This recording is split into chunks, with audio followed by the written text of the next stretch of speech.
Bonjour,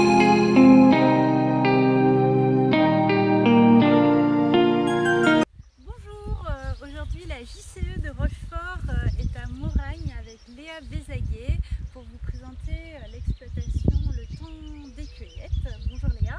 Bonjour Florence. On vient te voir en fait aujourd'hui voilà, pour que tu nous présentes ton exploitation de manière générale, les modes de culture et toute notion que tu voudras mettre en avant, en tout cas devant la caméra de la JCE de Rochefort.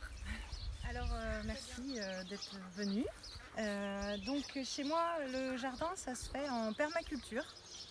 Donc c'est un mode de production qui est respectueux de la nature. Donc vous pouvez le voir ici, c'est un peu tout est mélangé. Voilà, on a des associations de plantes.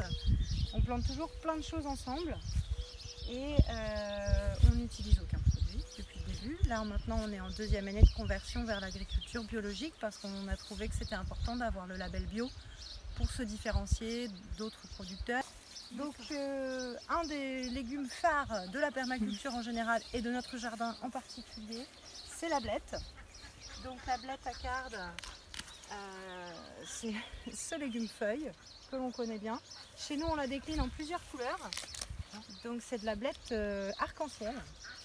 Voilà, il y a du rouge, il y a du jaune. Et donc là, elle pousse en association avec pas mal de mauvaises herbes, on va dire, pour l'instant, des herbages planifiés. On a aussi des fleurs, ici, des zinnias qui vont pousser, qui vont devenir des très jolies fleurs jusque-là qu'on va pouvoir vendre en bouquet.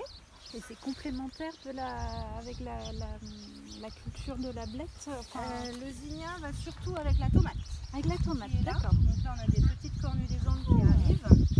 Et le zinnia est complémentaire de la tomate parce qu'il a un effet nématicide, c'est-à-dire que ses racines repoussent les nématodes, qui sont des petits vers qui peuvent manger les racines des tomates. Voilà. Souvent on voit des œillets d'Inde dans les jardins. Nous on remplace les œillets d'Inde par des zinnias parce que ça nous permet de faire des bouquets en plus. Après on a un grand mélange chez nous avec pas mal d'arbres fruitiers qu'on a plantés il y a quelques années. Donc vous voyez là un pommier.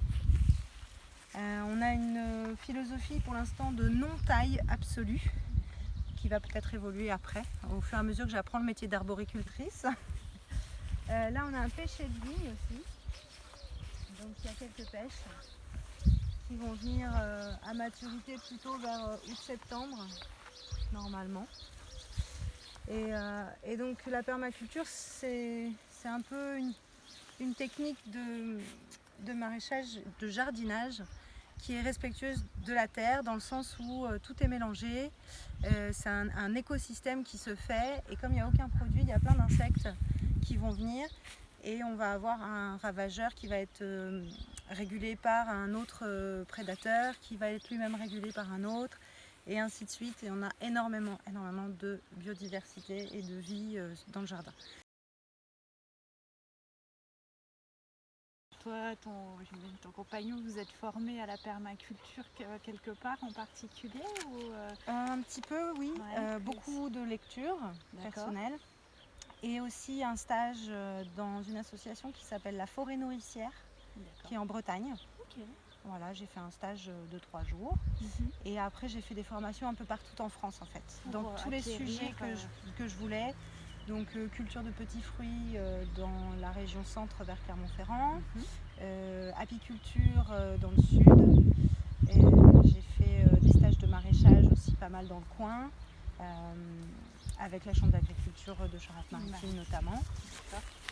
J'ai fait un stage aux ânes d'Oléron.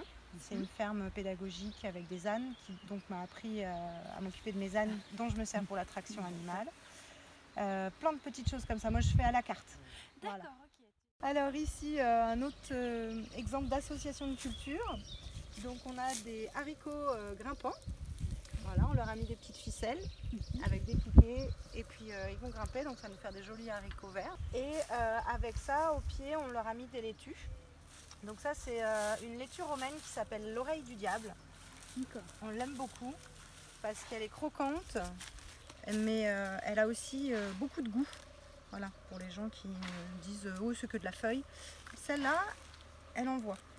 Donc on l'accueille et puis après on la nettoie bien sûr et puis je vais la mettre dans l'eau entièrement. Et comme ça elle sera fraîche pour le marché de demain matin. Donc ici on a une association où on avait aussi des laitues qu'on a fini de ramasser maintenant quasiment.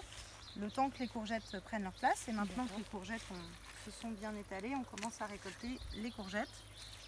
D'accord. Voilà. Les laitues,